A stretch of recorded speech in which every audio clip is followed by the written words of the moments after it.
Hello, everyone. Welcome back to Possibilities with Monique de Maio.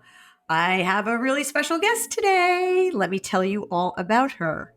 Rosy McCann is a lot of things, but one of the many things she is a holistic health and nutrition practitioner, a RYT 500, and yoga lead trainer.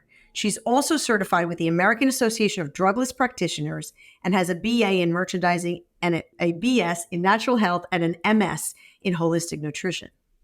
She has worked as a holistic wellness consultant for over 18 years and is the founder and president of Empowering Women Through Motion, a not-for-profit 501c3 organization whose mission is to empower and educate women of all ages to celebrate their bodies, honor their voices, and recognize their talents. Rosy is an avid runner, yogi, hiker, and loves to travel all over the world, sharing food and lifestyle choices, holistic nutrition, and yoga through retreats. Rosy's passion is to bring people together to learn firsthand how to create balance in mind, body, and soul. She believes that all areas of our lives are connected. Our ultimate goal is to achieve optimal health at the end of the day. This can be achieved by making small lifestyle changes that can improve your energy, balance, health, and longevity. Rosy's mission is to teach the tools that add more years to your life and more life to your years. Welcome, Rosy McCann. How are you? Oh my goodness. Thank you. I am so humbled and honored to be here with you, Monique. This is such a fabulous opportunity to talk what we love to talk about, I know, right?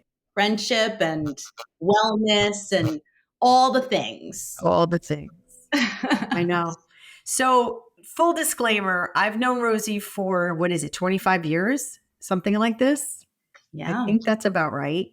And I've always admired, she is one of the people that I've always admired for energy and work-life balance and wellness and fitness. And she's been a personal trainer. She's been everything that people say, wow, how does she do that all? And so birds of a feather, you know? So we're like the Energizer bunnies. So I want to share your journey with everybody that's listening, and those of you who are watching too. So tell us about this. Like, what made you go into holistic nutrition? What was the process? So I would say it wasn't something that I really thought about. It was something that just found me. I feel like it was just, it grew out of not just a passion, but because we needed it. I wanted my family to be healthier. At the time when I began studying holistic nutrition, my son he was about 5 years old and he was really struggling with asthma. And that's how it began, was really how do I incorporate the foods as medicine? How do I feed my family so that we are healthier overall? And it really, really helped. I mean, we went to a lot of alternative holistic practitioners like an acupuncturist and the chiropractor, and he had massage, and we did lots of things for his asthma, and I knew that the missing piece was nutrition for all of us in the family. And so that's really how it started. And one of the things that we found worked really well right away was dairy, because the dairy was causing the mucus, which was making the asthma worse. And his condition wasn't getting better when he did have a flare up, because we had a lot of dairy in our diet. Wow. We're at some point we're going to do a workshop. I just know that we are. So many people ask you these questions, like, what do you mean? What do you mean by dairy? And then they go, well, that means I can't have eggs. I'm like, eggs are not dairy just because they're in the dairy aisle.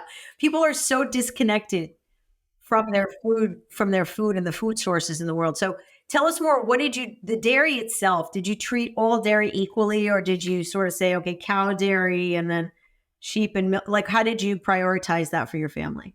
So at the time, it all depends on how severe what you're trying to accomplish. So for Brandon at the time, because his asthma was severe, we pretty much took out all dairy. So all at the time it was cow's milk, cheese. We're talking about 20 years ago. He's 28, so 25 years ago, 24 years ago. So goat cheese was just coming around here in America, so it wasn't really popular. So it wasn't like it was just all dairy basically. And we had cheese. If you think about a kid's diet, we had pizza a few times a week. They had pizza at school. They had milk with their snacks. Snack time included a thing of milk every day.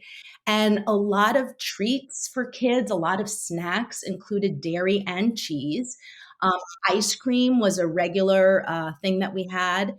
And we, slowly started. And I remember when he was little, he had cradle cap, which is that, Yes, yes.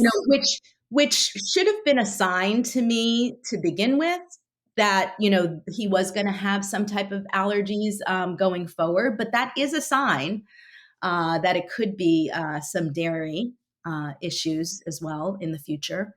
And so we just eliminated all dairy, and the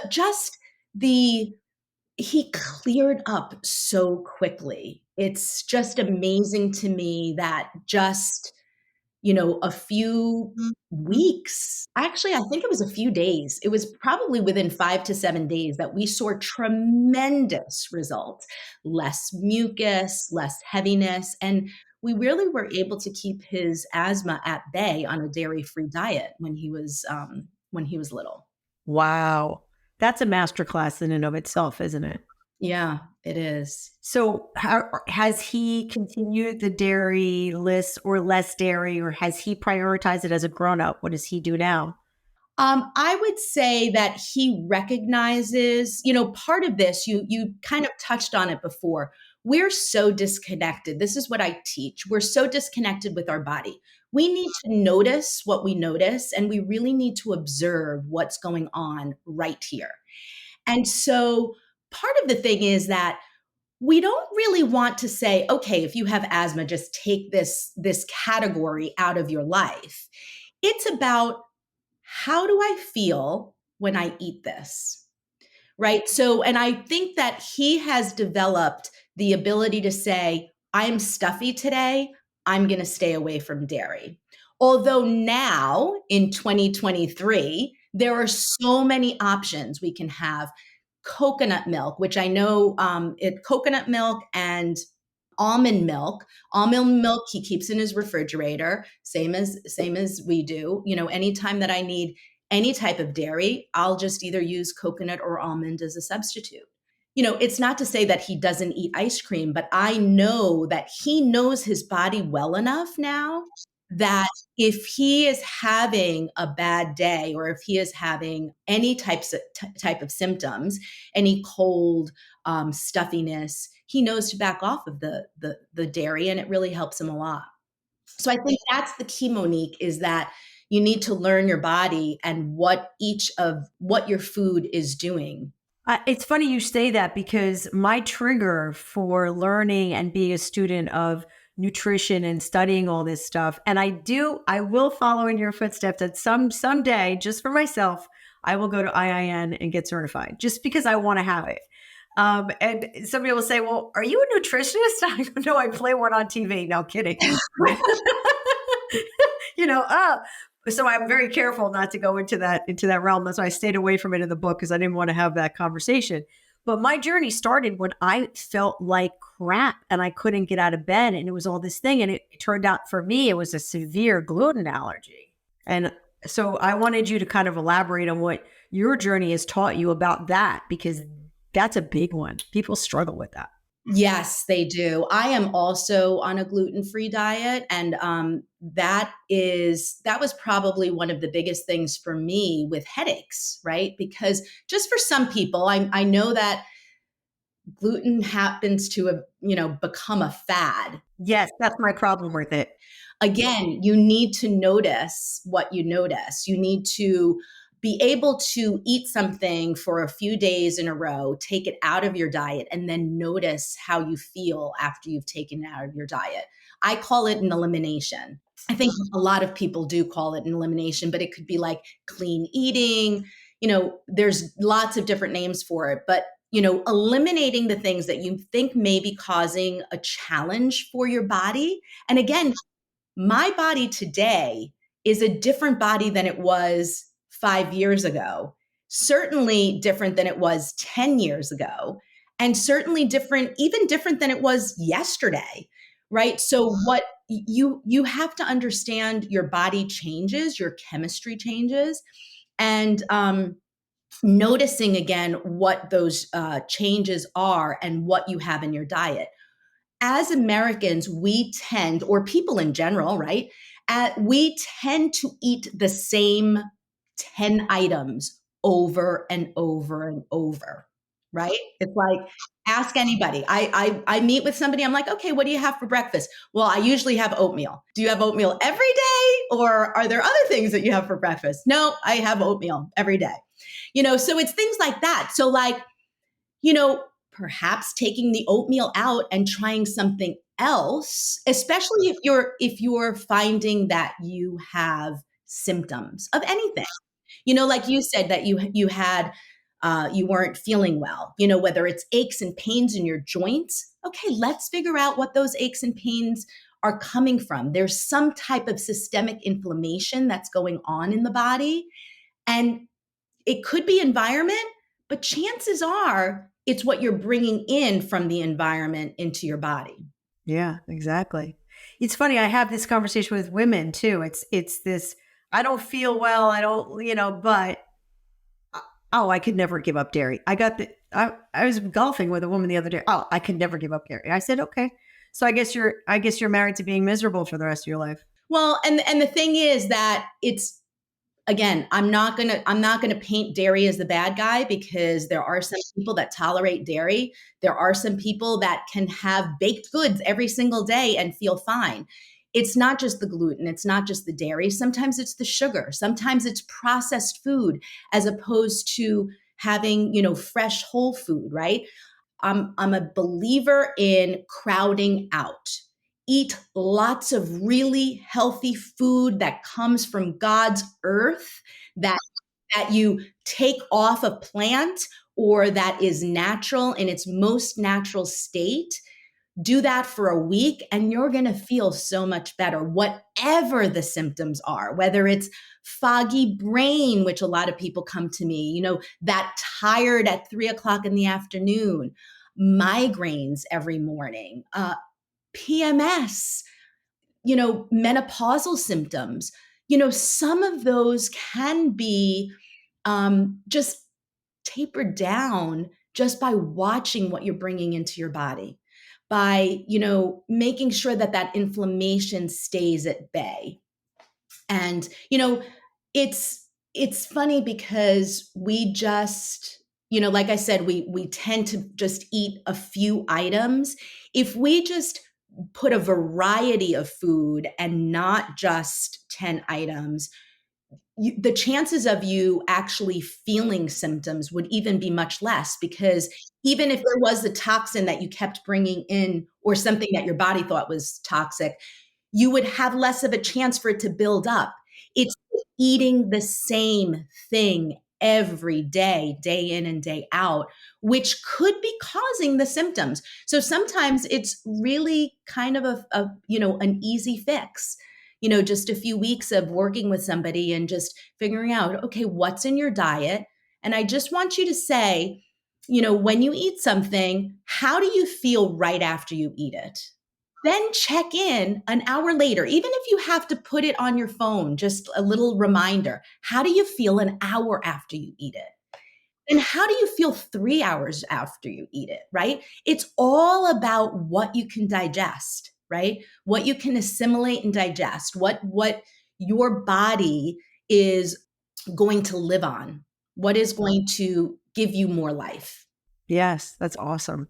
Really, really helpful. So it brings me to my second question, which was going to be like, what do you hear most from your clients who are looking to you to give them wellness and or nutrition advice? What is the complaint that people come to you most with?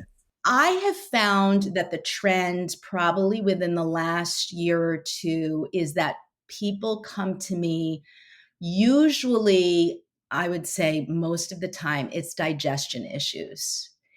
It's either constipation, it's diarrhea, it's just feeling bloated and heavy after meals. So I would say the biggest complaint is always digestion. Often digestion and inflammation, not often, like most of the time, inflammation and digestion are knit together, right? So if you have inflammation in your body, it means that you're not digesting things properly. So the first thing that I work with almost every single client is digestion. What are you eating and how are you eliminating? That is the number one question. Coming in, coming out. Garbage in, garbage out. Well, yeah, and that's funny that you say garbage because that's exactly what I ask them. I'm like, "How often do you take out the trash?" And people often look at me like, "What does that mean?" Like, "What kind of trash?" I'm like, "The trash in your body. How often do you eliminate the trash?" And so that is the number one question because that is the window to your health. Yes. So, Rosie and I both love Mark Hyman. He's a functional MD that has actually been one of the few that explains that you can find a doctor with a medical degree and have him be holistic at the same time. This actually does exist. And I'm here to tell you that people in Europe have been doing this for many, many years. It's like when you go to the doctor here, a traditional doctor is concerned about two things: your blood pressure and your cholesterol. That's it. Those are the markers. And if you don't have, and now they're lowering the cholesterol, it makes me crazy, Rosie. It makes me crazy. And the markers that we're dealing with are cortisol and protein. And so talk to us about like, what is it that people should be thinking about that they're not even exposed to from a wellness and more general question perspective? So I would say the first thing that I usually say to my clients, and I'll say to your audience, is to keep it simple. Keep it super simple. The things that I look at are sleep and digestion. How are you eliminating, right? Those are the keys to how healthy how well you actually are, right? So if somebody comes to me and they say, "Oh, I sleep 7 hours, I sleep right through the night, I never get up, I'm a solid sleeper, I go to the bathroom twice a day without any issues at all," that's a well person. Then I say, okay, so what's going on right now? So it could just be that they have a cold or, there's something that's, causing the inflammation other than that. But sleep and digestion are the things that people really need to pay attention to. How are you sleeping? How are you eliminating? So if somebody's getting up multiple times a night, is that they're not healthy or they have a bladder problem? I mean, there's definitely lots of reasons. One of the things that I also study Ayurveda.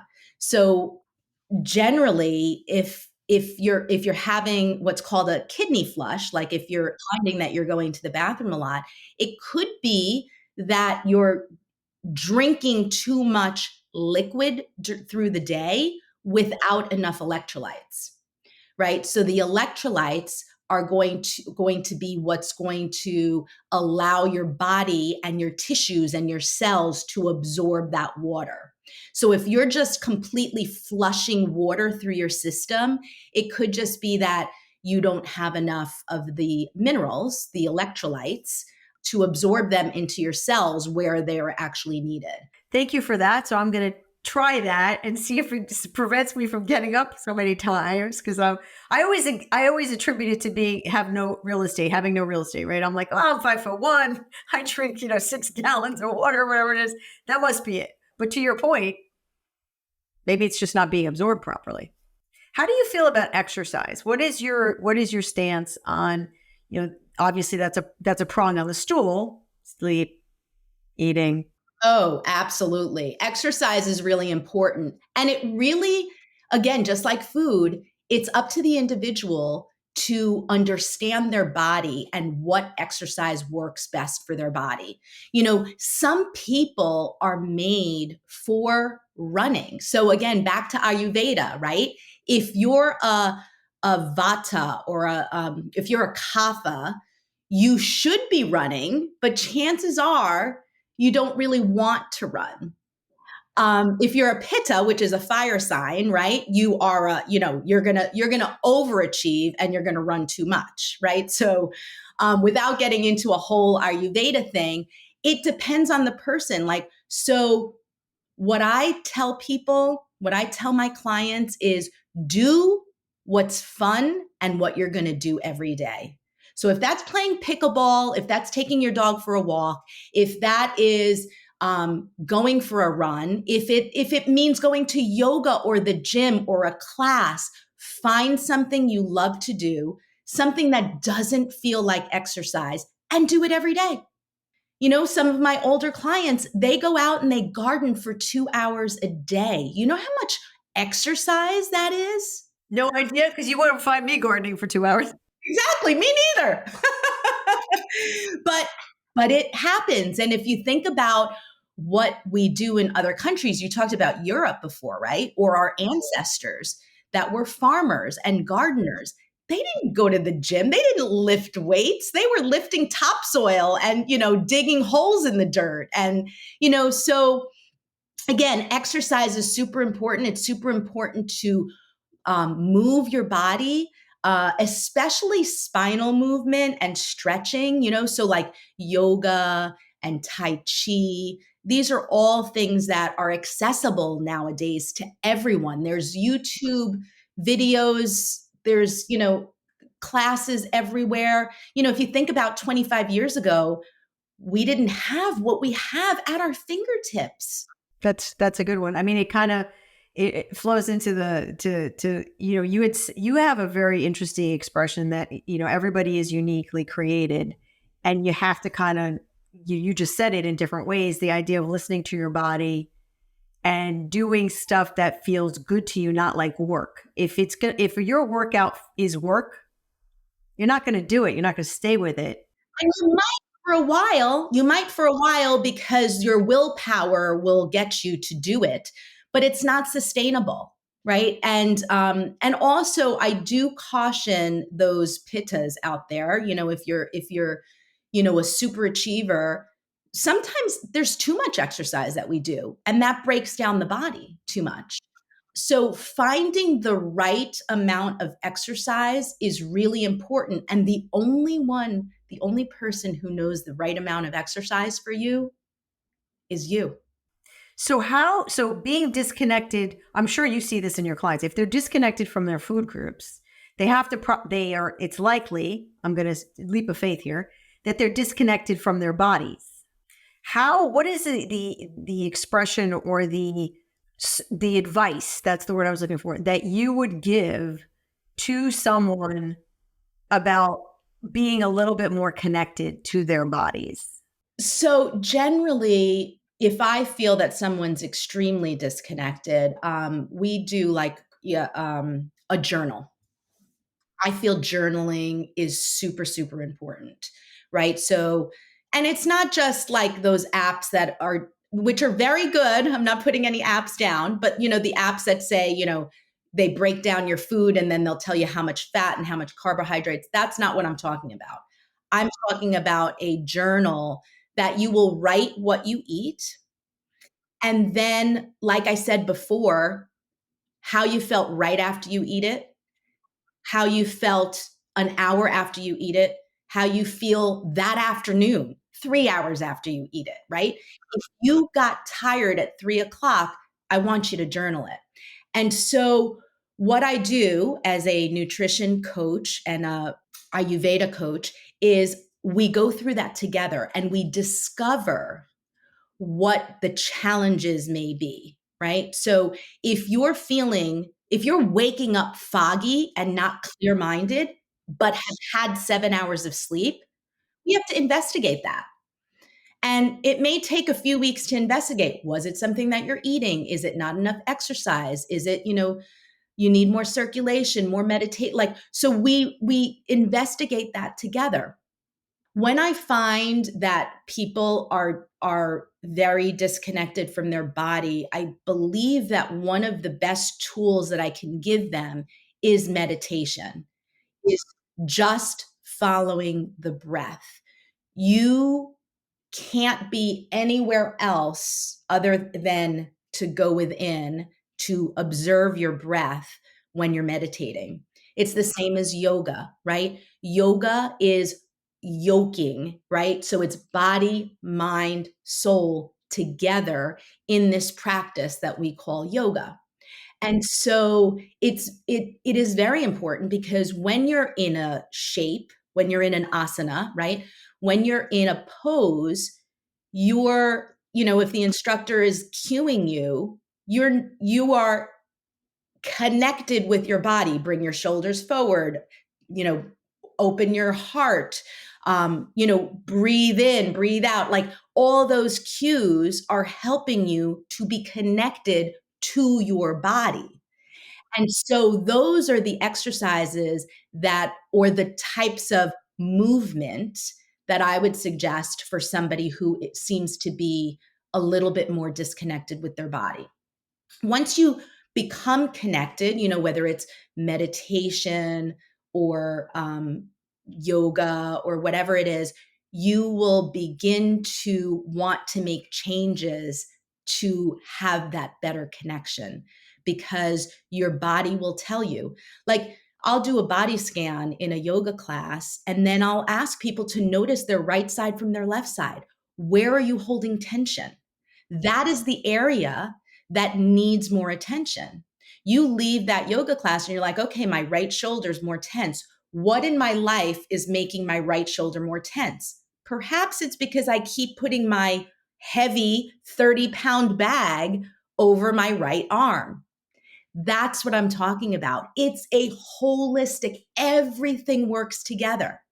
Everything works together. It's food, it's lifestyle choices, it's your exercise, it's everything. Everything works together. And that's really the difference between a holistic nutritionist and, maybe a dietitian that you would go to that would just say, eat this many carbs, this much fat, and this much protein. Well, when people go to dietitians, and I noticed this for myself, it kind of does treat the same individual with, let's say, the same age bracket or the same, it's sort of like, oh, you're 5'1" and you're 59. So I'm going to give you this regimen. Yeah, because that's a starting point. You don't do that. You never do that. No, because I don't believe that your sex, your age, or anything like that doesn't matter as much as what your lifestyle choices are. What are your current lifestyle choices? That's going to be what tells me what your wellness influence is, how you're feeling, depending on the choices that you've made. It's funny. Choices is one of my chapters, my secrets, as I call them in the book. And you've made some very intentional. I want to talk about intention because you, out of many people that I know, are one of the more intentional people all the way across the board. And I want to kind of unpack how that happened and what you've done in your own life to kind of create the systems, because I call them systems or habits. You can't be intentional without habits. You can't have habits without intention, so it all flows together. Talk about that for me. Did you grow up like that? Were you always intentional? I believe that I probably have always been intentional. I mean, I think that's, again, when you go and do a little bit of searching, right? I believe that I've always been pretty intentional, and I have naturally, I believe it's a gift that I can put my mind to something and actually stick to it. I mean, I can't take credit for, you know, why that has happened. I don't know that that's a gift that I have, that, a God-given gift that I'm not saying that I don't work at it. I definitely work at it because, I put my sights on a goal, just like you say, right? You put your sights on a goal, you find a plan to get to that goal. A marathon, for example, running a marathon, you pick the marathon, you put it on your calendar, you know that it's 10 months away. You make that plan so that your body is ready for that marathon. You've run how many, Rosie? Tell me. Yeah, you go, girl. Woo! Let's give it up for Rosie. That's, to me, again, super. I talked about this today. I did a solo podcast called Consider the Possibility, and I talk about inertia, and inertia is powerful, the most powerful force in the universe. And most people are stuck being stuck, and they complain about stuff, and that makes me crazy because I'll listen to you complain the first time, and I'll listen to complain maybe the second time, but you're not getting a third. Like, it's just not. At that point, I got no F's to give. You know what I'm saying? So I admire that, but in my heart of heart, I know that that's not my jam, right? So I'm gonna do other goals that other people might think are insane. But being clear about what you will and will not do, I think comes back to your point about it, having that plan. Having that plan and understanding your body. Like, at the time that I was running all these marathons, it was a passion for me. Like, I really enjoyed it. It was a community, right? We ran together. It was it was a lot more than just a goal and getting to the goal. It was a lifestyle choice. And I think that that's really important when you make your choices, that you really are looking at it from a few different angles and a few different perspectives, right? Like, how is this impacting me? How is this impacting my family? How is this impacting my environment? But yeah, I agree with you that transformation can't happen until you're open to change, And so that's part of the reason why, when somebody will say to me, this is kind of funny, like, somebody will say to me, "Oh, I really want you to work with my mother," or "I really want you to work with my daughter," or "I need for you to work with so and so." Because they have a problem. Right? And so I say, "Okay, great. I would love to have them call me," because that's the first step. You need to first of all acknowledge the fact that you need some assistance, some guidance, someone to take this journey with you to that transformation. That transformation is not going to happen because I sit on the phone with them. That transformation is going to happen because they're at a point in their life that they want to make the change and they want to be a better version of themselves. That's when that transformation is going to happen.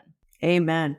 Oh my gosh, is that ever the case? Oh, so it's funny. You have people ask you the questions, to your point. Well, what would you do if I wanted to lose 40 pounds? And, oh, I don't feel well. What would you do? Or can you help me? Whatever. And it's like, sometimes people don't really want the answer. They just want, they just want to vent. Absolutely. Absolutely. I can't tell you how many cocktail parties I've been at where people, like, I'm not working tonight. They really just want to talk or Vent. yeah, yeah. But that's okay. That's okay if that's what they need to do in order to get to that next step, because at least the venting, they're acknowledging that there's a challenge. The next step is to want to do something about it. And that is the masterclass from Rosy McCann. Thank you for joining. I think the end is nothing can happen without you're actually doing something. So I'm gonna just summarize real quick because we made the promise that we would keep it under 40 minutes for everybody.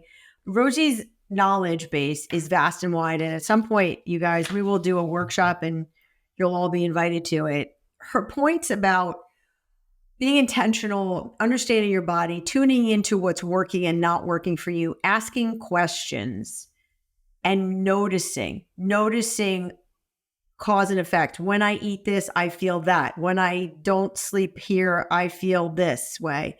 When whatever it is that you're dealing with, notice for yourself. So I think there's a lot, my takeaway from your conversation is increased awareness, increased connection, mind, body, spirit. We didn't talk as much about spirit. I think you'll come back and we'll do that next time.